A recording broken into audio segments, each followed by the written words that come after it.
ಕಾರ್ಯಕರ್ತೆ ಮೇಲೆ ಮಾಜಿ ಸಚಿವ ಎಚ್.ಎಂ. ರೇವಣ್ಣ ಹಲ್ಲೆ ಪ್ರಕರಣ ಮತ್ತೆ ಮುನ್ನೆಲೆಗೆ ಬಂದಿದೆ. ಹಲ್ಲೆಗೊಳಗಾದ ಮಹಿಳೆ ಪೊಲೀಸ್ ಕಮಿಷನರ್ಗೆ ದೂರು ನೀಡಿದ್ದಾರೆ. ಪೊಲೀಸರು ಈ ಪ್ರಕರಣವನ್ನ ಸರಿಯಾಗಿ ತನಿಖೆ ಮಾಡ್ತಿಲ್ಲ, ಎನ್ಸಿಆರ್ ಮಾತ್ರ ಮಾಡಿಕೊಂಡು ಎಫ್ಐಆರ್ ದಾಖಲು ಮಾಡದೆ ನಿರ್ಲಕ್ಷ್ಯ ವಹಿಸಿದ್ದಾರೆ. ಅಲ್ಲದೆ ದೂರು ವಾಪಸ್ ಪಡೆಯುವಂತೆ ಪದೇ ಪದೇ ಬೆದರಿಕೆ ಕರೆಗಳು ಬರ್ತಿವೆ. ಪೊಲೀಸರು ಕೇಸ್ ಮುಚ್ಚಿ ಹಾಕುವ ಕೆಲಸ ಮಾಡ್ತಿದ್ದಾರೆ ಅಂತ ಕಮಿಷನರ್ಗೆ ದೂರು ಸಲ್ಲಿಸಿದ್ದಾರೆ. ಪ್ರಕರಣ ಸಂಬಂಧ ಕೂಡಲೇ ಎಫ್ಐಆರ್ ದಾಖಲು ಮಾಡಿ ತನಿಖೆ ನಡೆಸಬೇಕು, ಇಲ್ಲವಾದರೆ ಕೋರ್ಟ್ ಮೊರೆ ಹೋಗೋದಾಗಿ ತಿಳಿಸಿದರು.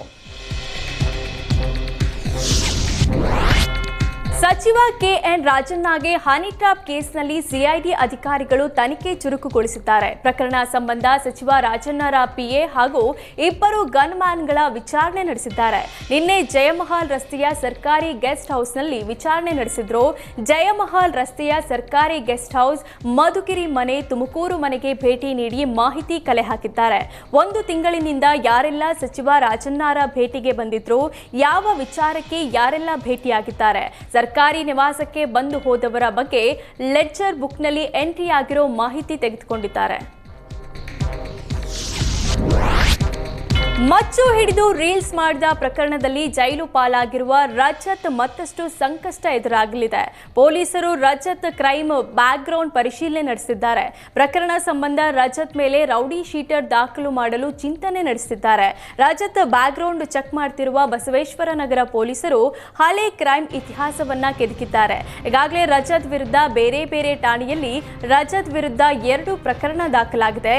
ನ್ಯಾಯಾಲಯದಲ್ಲಿ ಹಳೆ ಪ್ರಕರಣಗಳು ವಿಚಾರಣೆ ಚಾಲ್ತಿಯಲ್ಲಿದೆ. ಹೀಗಾಗಿ ನಿಮ್ಮ ಮೇಲೆ ಯಾಕೆ ರೌಡಿ ಶೀಟರ್ ಪಟ್ಟಿ ಓಪನ್ ಮಾಡಬಾರದು ಎಂಬ ಬಗ್ಗೆ ರಜತ್ಗೆ ನೋಟಿಸ್ ಕೊಡಲು ಚಿಂತನೆ ನಡೆಸಿದ್ದಾರೆ.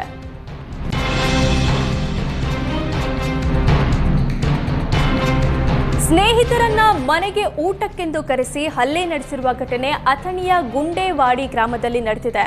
ಆನಂದ ಜಾಧವ್ ತನ್ನ ಸ್ನೇಹಿತರಾದ ದೇವೇಂದ್ರ ಕಾಂಬಳೆ, ಆಕಾಶ ಕಾಂಬಳೆಯನ್ನ ಊಟಕ್ಕೆಂದು ಮನೆಗೆ ಕರೆದಿದ್ದ. ಊಟಕ್ಕೆ ಕುಳಿತ ವೇಳೆ ತಟ್ಟೆಯನ್ನ ನಿಮ್ಮ ಮನೆಯಿಂದಲೇ ತರುವಂತೆ ಹೇಳಿದ್ದ. ಇದೇ ವಿಚಾರಕ್ಕೆ ಮೂವರ ನಡುವೆ ಮಾತಿಗೆ ಮಾತು ಬೆಳೆದು ವಾಗ್ವಾದ ಶುರುವಾಗಿದೆ. ವಾಗ್ವಾದ ವಿಕೋಪಕ್ಕೆ ತಿರುಗಿ ಹೊಡೆದಾಟ ಶುರುವಾಗಿದ್ದು, ಆನಂದ ಜಾಧವ್ ಹಾಗೂ ಸಹಚರರು ದೇವೇಂದ್ರ ಕಾಂಬಳೆ, ಆಕಾಶ ಕಾಂಬಳೆ ಮೇಲೆ ಹಲ್ಲೆ ಮಾಡಿದ್ದಾರೆ. ಕಳೆದ 3 ದಿನಗಳ ಹಿಂದೆ ನಡೆದಿದ್ದ ಘಟನೆ ತಡವಾಗಿ ಬೆಳಕಿಗೆ ಬಂದಿದೆ.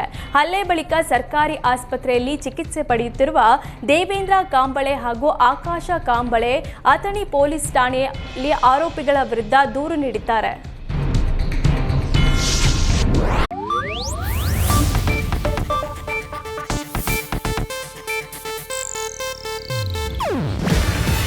ಇದು ಏಷ್ಯಾನೆಟ್ ನ್ಯೂಸ್ ನೆಟ್ವರ್ಕ್ ಪ್ರಸ್ತುತಿ. ನೀವು ನೋಡ್ತಿದ್ದೀರಾ ಏಷ್ಯಾನೆಟ್ ಸುವರ್ಣ ನ್ಯೂಸ್.